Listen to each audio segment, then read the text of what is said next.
Di saat saya menjelajahi pasar barang bekas, saya menemukan perangkat mewah ini. Karena adanya tabung pemandu gelombang ini, menurut saya ini magnetron rongga radar. Namun setelah mencari di internet, saya menyadari bahwa ini adalah kepala tabung dari mesin röntgen gigi. Jadi sekarang kita akan membuat senjata sinar X sendiri.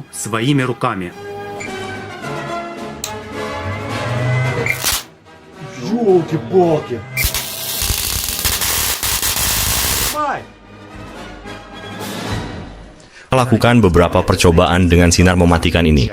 Bagaimana mereka bisa memengaruhi perangkat elektronik?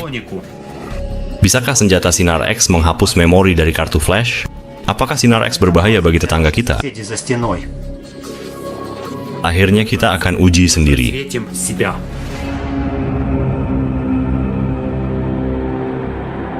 Kita harus membongkar perangkat ini dan melihat apa yang ada di dalamnya. Saat kita membuka tutupnya, kita menemukan ada banyak sekali minyak transformator. Kalau aku jadi kamu, aku tidak akan membuangnya. Dan inilah lampunya sendiri. Lampu ini tidak bisa bekerja tanpa minyak. Lampu ini akan terbakar. Kenapa begitu? Lampunya akan kepanasan. Menarik, ada jendela kecil tanpa minyak. Tanpa interrupt minyak, lihat itu saluran udara. Aku bisa memasukkan jariku ke sini. Oh, di lubang itu? Doa. Ya. Oke, sekarang kita akan mengambil lampu sinar X ini. Selain lampu ini, ada juga transformator tegangan tinggi di dalamnya dengan multiplier. Multiplier ini, keren banget. Dari sinar X kelihatannya masih baru, mengilap, tapi yang kita inginkan adalah lampu sinar X-nya. Mari kita ambil dan lihat. Motongan. Nah, ini dia. Itulah lampu sinar X-nya sendiri, seluruhnya tertutup minyak. Apakah elektrodanya baik-baik saja? Kelihatannya agak sudah dipakai. Menurutku, lampu ini bisa didinginkan lewat rongga ini. Dan ada jendela untuk sinar. Semuanya dibuat dengan sangat indah, katoda, anoda. Masalahnya, aku belum menemukan dokumen atau karakteristik dari lampu ini, dan aku tidak tahu tegangannya. Saya sudah mengatur 2 volt berdasarkan percobaan. Tapi ada penurunan tegangan. Saat kita menyalakannya, lihat apa yang terjadi. Tegangannya turun menjadi 0,5 volt, tapi katodanya mulai berpijar. Oh, lampunya menyala.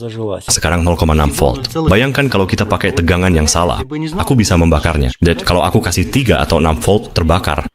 Cahaya merah membara masuk ke dalam anoda. Masuk ke dalam dan kita bisa melihat ada kumparan yang bersinar. Sekarang mari kita periksa radiasinya.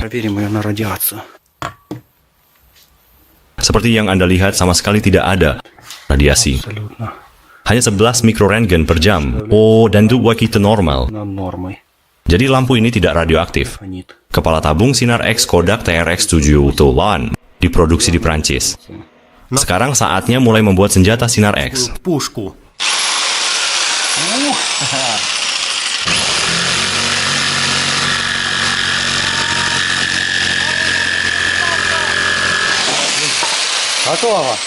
Dasar senjata sinar X sudah siap. Pengganda tegangan ada di dalam wadah makanan. Dan sekarang kami menambahkan sedikit minyak transformator. Begitulah tampilan bisa dibilang mesin penyiksaan kita. Kamu harus menambahkannya lagi di kayu.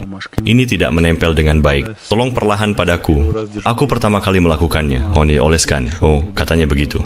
Serius, apakah mereka selalu menggunakan banyak lem? Ya, dan mereka menyebutnya ingus cair. Aku sedang menyolder rangkaian katoda.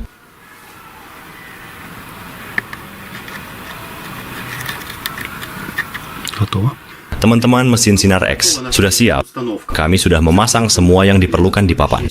Di sana ada tabung sinar X, pengganda tegangan tinggi dalam minyak, baterai sebagai sumber daya. Biar aku tunjukkan cara kerjanya. Dan yang paling penting, kabel remote control yang panjang. Aku menyalakannya dan sinar mematikan pun muncul. Untuk mendapatkan sinar X yang sebenarnya, kita perlu menyediakan 2 jenis tegangan. Yang pertama, adalah tegangan umum, sekitar 1 volt. Kita akan mendapatkannya dari baterai 18650W dan mengalirkan arusnya melalui kawat yang sangat tipis. Akibatnya, 3,6 volt dari baterai ini akan turun menjadi 1 volt. Tegangan kedua adalah 70.000 volt yang harus dialirkan ke anoda. Itu benar-benar besar. Dan kita akan mendapatkannya dari pengganda tegangan sinar X asli. Pengganda ini membutuhkan tegangan, yaitu 220 volt dengan frekuensi tinggi. Kita ambil dari inverter yang dipakai di Pripyat. Mengubah 12 volt ke 220 volt. Tegangannya dan frekuensinya cocok untuk kita. Kami telah mengambil motherboardnya dan menghubungkannya ke papan umum. Jadi, 12 volt akan diubah menjadi 70.000 volt arus konstan yang dibutuhkan untuk menyalurkan tabung sinar X melalui semua rangkaian mikro ini. Baiklah, cukup bicara. Mari kita uji dan lihat bagaimana cara kerjanya. Tes pertama, Anton sudah memberitahuku bahwa dia sama sekali tidak menyukainya. Dia tidak suka karena kita akan terkena sinar X yang mematikan. Itu sangat berbahaya, jadi jangan pernah coba-coba sendiri. Ingatlah kami profesional, kami punya celana dalam timbal. Sial, kita lupa membuatnya. Kita bisa membuatnya nanti. Ya, kamu benar. Mari kita nyalakan inverternya. Indikator merah, ini lampu hijau. Pendinginnya berfungsi. Jadi secara teori, kita sudah punya daya yang cukup. Dan kemudian kita akan menyalakan tabung sinar X. Atau lebih tepatnya koilnya. Itu saja, sudah siap. Sekarang yang perlu kita lakukan hanyalah menekan tombol ini. Dan sinarnya akan muncul. Sebaiknya aku mundur. Aku sarankan kita semua mundur. Untungnya, kabel pemicunya panjang. Kita tidak boleh terkena paparan sinar itu, jadi kita akan pindah ke sisi ruangan yang berlawanan. Alat ini tidak membakar kulit, tapi lapisan di bawahnya. Aku tidak suka berdiri dekat dengan benda itu. Aku memasang dosimetri, agar kita bisa melihat pengaruh sinarnya. Maksudmu, benda itu bisa menjadi radioaktif? Bisa saja ada sedikit. Kita akan mengukur radiasi sinar X dengan dosimeter. Yang sama, seperti yang kita gunakan di Chernobyl. Ayo mulai. Sudah siap? Tidak menunjukkan apa, tapi aku bisa merasakan tegangan tinggi, lihat listriknya seperti menembus. Ada gelembung muncul dalam minyak. Masih belum ada radiasi. Tegangannya turun. Itu berarti kita belum punya tegangan yang cukup. Mari kita coba lagi. Kelihatannya seperti akan meledak. Tegangannya sangat tinggi. Kita dengar suara retakan, tapi sinar X tak berfungsi. Kita harus menaikkan tegangannya. Untuk lihat sinar X, kami pesan layar intensifikasi medis, seharga $3. Kelihatannya seperti kertas biasa. Memang begitu namanya. Sementara kami menaikkan tegangannya, Alex malah lari menjauh. Tidak ada alasan mengambil risiko. Suara menakutkan terdengar. Layar-layar ini seharusnya bersinar. Betul, itu hanya... Ya ampun. Pripyat Suci. Itu 140 mikrorentgen per jam. Kita mulai bersenang-senang. Alex, 140. Kurasa kamu butuh daya lebih besar. Astaga, gila, berapa banyak? 287. Bukan 280, tapi 28. Masih belum menyala juga. Mungkin layar harus didekatkan. Kenapa tidak menyala ya? Rasanya ada yang kurang, tapi aku tidak tahu apa tepatnya. Apalagi kita butuh. Ya, kita lanjut merakit mesin X-ray ini, dan kita sudah menambahkan kumparan yang lebih besar ke transformator tegangan tinggi. Lilitan primer ternyata untuk 120 volt, bukan untuk 220. Jadi tidak berfungsi baik. Kami telah menemukan alasan mengapa kami tidak mendapatkan sinar X. Masalahnya, emisi sinar X, arus anoda sangat bergantung pada tegangan umum, dan kami telah meningkatkannya. Sekarang hasilnya jauh lebih baik daripada sebelumnya. Kami mengurangi tegangan menjadi 3 volt menggunakan kabel ini. Kami menggunakannya sebagai resistor balast. Kami juga bisa menutup rangkaian ini. Lihat di sini. Dan mulai menyala lebih terang. Jika saya menghubungkannya dengan lebih baik, hasilnya akan lebih baik. Lihat ini. Biar saya tunjukkan. Menyalakan. Pembangkitan dimulai. Saya bisa mendengar suara berderak. Arusnya 0,H ampere, 11 ampere. Dari transformator, sekarang 12, 13, 14 ampere. Arus dari baterai. Di sana ada titik. Mari kita perjelas. Rekam itu.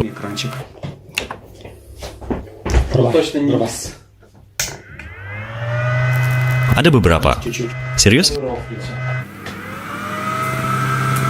Lihat itu. Ayo, apa kita benar-benar berhasil?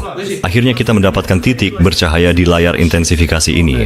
Kita berhasil melihat melalui tester ini. Kita benar-benar berhasil. Lalu kita sudah memeriksa PlayStation dan smartphone. Semua demi ilmu pengetahuan. Ayo pergi.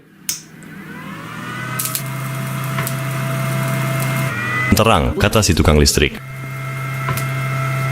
Keluarkan, jangan pegang lama. Aku penasaran ingin melihat ini. Kamu dapat sesuatu? Ya. Kamu lihat kerangka? Ya. Serius? Waktu taruh tangan di sana, rasanya agak berat. Aku kurang puas tingkat kecerahannya, gambarnya gelap dan tabungnya tidak panas. Ini berarti kita bisa memakai daya yang lebih besar. Sekarang kita menghadapi jalan buntu karena sudah memaksimalkan skema ini. Satu-satunya pilihan untuk menambah daya adalah mencoba skema lain. Lalu aku sadar kalau aku punya generator paling kuat, generator 1 juta volt. Kami bahkan menggunakannya untuk menagih orang.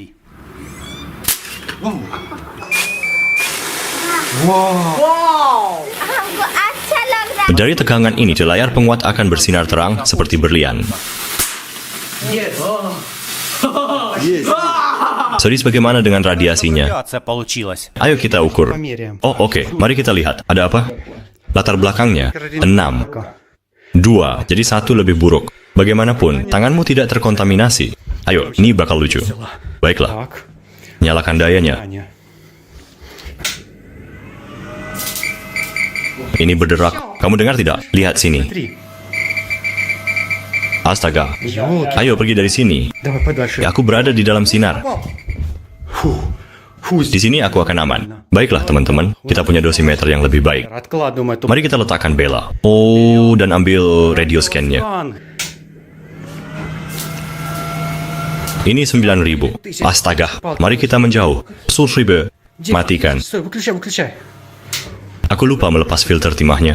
Lakukan. Sensasi kesemutan. Di mana tepatnya? Aku kesetrum. Jadi itu hanya tegangan tinggi saja. Hei, lihat sini. Itu bukan karena radiasi. Aku bergerak sejauh yang aku bisa. Dan aku tetap di sini untuk mati. Nyalakan mesin penakut ini. Sekarang 15. 9.000. Apa? Aku harus kembali. Barusan itu 0,5 juta. 0,5 juta? Matikan. Kamu bercanda. Belikan aku beberapa pil dari situ. Ini sangat radioaktif. Dosimeternya jadi gila karena benda menakutkan ini. Aku juga. Sekarang aku sadar ini tidak seaman yang kita kira. Lalu aku ingat bahwa kita akan membuat celana dalam dari timah. Aku sedang membuat celana dalam timahnya. Timah sangat mudah dipotong. Gampang banget. Nah teman-teman, sekarang kalian tahu kalau radiasi itu tidak terlalu mematikan. Setidaknya kita belum mati, tapi itu belum pasti. Kalau terjadi apa-apa pada kami, kalian akan tahu dalam seminggu. Subscribe agar tidak ketinggalan. Eksperimen Sinar X baru saja dimulai, dan aku serta Ye akan menghadapi radiasi ini bersama. Tuhan.